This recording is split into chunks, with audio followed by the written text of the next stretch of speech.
சொத்து வரி, வீட்டு வரி, ஆனுவல் ரெண்டல் ஸ்கீம் என்கிற ஒரு முறை இருக்கிறது.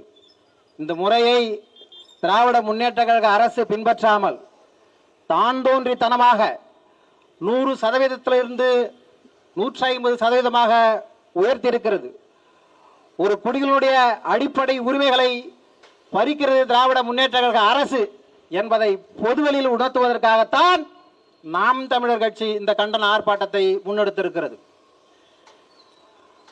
அரசன் எவ்வழியோ அவ்வழியே மக்களும் செல்கிறார்கள். மக்களுக்கென்று ஒரு வரலாறு இருக்காது. மன்னனின் வரலாறு அந்த தேசத்தின் வரலாறு. கமிஷனுக்காக கட்டிடம் கட்டப்படுகிறது. என் அன்புறவர்களே, தமிழ்நாட்டில் இருக்கிற இயங்கிக் கொண்டிருக்கிற 20 மாநகராட்சிகளிலே ஒவ்வொரு மாநகராட்சியும் ஆண்டொன்றுக்கு 1000 கோடி ரூபாய் நிதி ஒதுக்கீடு செய்யப்படுகிறது. அந்த தனிப்பட்ட நிதி ஒதுக்கீட்டிலே ஒவ்வொரு வட்டத்திற்கும் ஒவ்வொரு மண்டலத்திற்கும் நூற்றுக்கணக்கான கோடிகள் நிதி ஒதுக்கீடு செய்யப்படுகிறது. இந்த நிதி ஒதுக்கீடு சரியான முறையில் பயன்படுத்தப்படுகிறதா என்கிற வெள்ளை அறிக்கை தேவைப்படுகிறது. அதற்கான ஒரு அறப்போராட்டம் தான் இந்த கண்டன ஆர்ப்பாட்டம். 2013 இப்போது இருக்கிற நகர்ப்புற உள்ளாட்சித்துறை அமைச்சர் ஐயா நேரு அவர்களுடைய தம்பி ரவிச்சந்திரன் வீட்டிலே ஆகப்பெரும் ஒரு ஊழல் நடைபெற்றுக் கொண்டிருக்கிறது. அதனுடைய ஆதாரத்தை தோண்டுவதற்காக என்போர்ஸ்மென்ட் டைரக்டரேட் உள்ளே ஆய்வு செய்கிறது. அந்த ஆய்வின் ஊடாக ஒரு சில நுண்கருவிகள், சிடி, பென்டிரைவ் போன்ற பொருட்களை எடுக்கிறார்கள். அப்போது தெரிகிறது ஏறத்தாழ 888 கோடி நகர்ப்புற ஊராட்சி உள்ளாட்சி அமைப்புகளிலே ஊழல் நடைபெற்றுக் கொண்டிருக்கிறது என்பதை என்போர்ஸ்மென்ட் டைரக்டரேட் ஒரு கடிதம் எழுதுகிறது லஞ்ச ஒழிப்புத்துறையுடைய டிஜிபிக்கு. என்ன தான் இவ்வளவு ஊழல் நடந்து கொண்டிருக்கிறது, அதற்கான சரியான ஒரு முறையில் எங்களிடம் ஆதாரம் இருக்கிறது. 282 பக்கத்தில் ஒரு கடிதத்தை எழுதி ஒரு எஃப்ஐஆர் போடுங்க, ஒரு முதல் தகவல் அறிக்கை பதிவு செய்யுங்கள், அதற்கு பிறகு நாங்கள் நடவடிக்கை எடுத்துக்கொள்கிறோம் என்கிறது. ஆனால் இந்த விடியா திமுக அரசு அதன் மீது ஒரு முதல் தகவல் அறிக்கை பதிவு செய்ய தயங்குகிறது. காரணம், ஆட்சியாளர் 2ஆம் கட்ட தலைவர் அவருடைய தம்பி செய்திருக்கிறார் ஊழல். இதை கண்டித்துதான் நாம் தமிழர் கட்சி இதனுடைய போக்கை மக்கள் வெளியிலே கொண்டு வருவதற்காகத்தான் நாம் தமிழர் கட்சி இந்த கண்டன ஆர்ப்பாட்டத்தை முன்னெடுக்கிறது.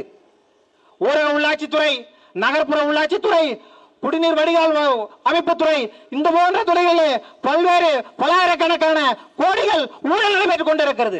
1020 கோடி சமீபத்தில் 9/12/2025 ஊழல் நடைபெற்றுக் கொண்டிருக்கிறது என்று என்போர்ஸ்மென்ட் டைரக்டரேட் டிஜிபிக்கு ஒரு கடிதம் எழுதுறான். போடுறான். டிஜிபி என்ன பண்றாரு தெரியுமா?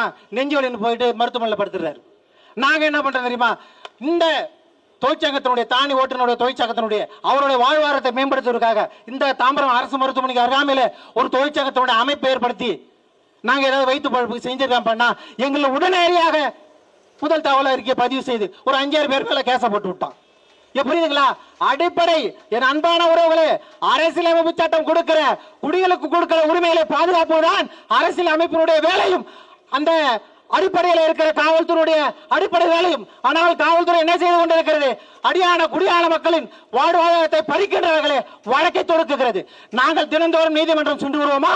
இவர்கள் ஊழல் கொள்ளையடித்து மாட மாளிகை கோபுரங்கள் என்று கட்டி விடுவார்களா?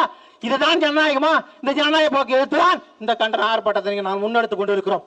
இன்று 20 பேரோ 30 பேரோ 40 பேரோ எந்தெந்த இடத்துல எந்தெந்த பிராந்திய பகுதிகளில் ஊழல் நடைபெறுகிறது, திராவிட முன்னேற்ற கழகத்தினுடைய மாவட்ட உறுப்பினர்கள், மண்டல பொறுப்பாளர்கள் ஊழல் செய்து கொண்டிருக்கிறார் என்பதை நாம் பொதுவெளியிலே வந்து இதை பிரகடனப்படுத்தவில்லை என்றால் மக்கள் விழிப்படைய மாட்டார்கள்.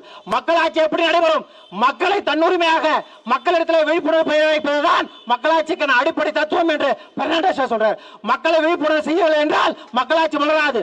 வாக்குகளை வாங்குகிற விற்குகிற போக்குகள் இங்கே இருக்கிறது. ஒரு நாட்டின் குடிகளுக்கு அந்த நாட்டில் ராணுவம் தரும் பாதுகாப்பை விட அந்த நாட்டின் குடிகள் கையில் இருக்கிற வாக்கு ஆகச் சிறந்த பாதுகாப்பை தரும் என்கிறார் ஆபிரகாம் லிங்கன்.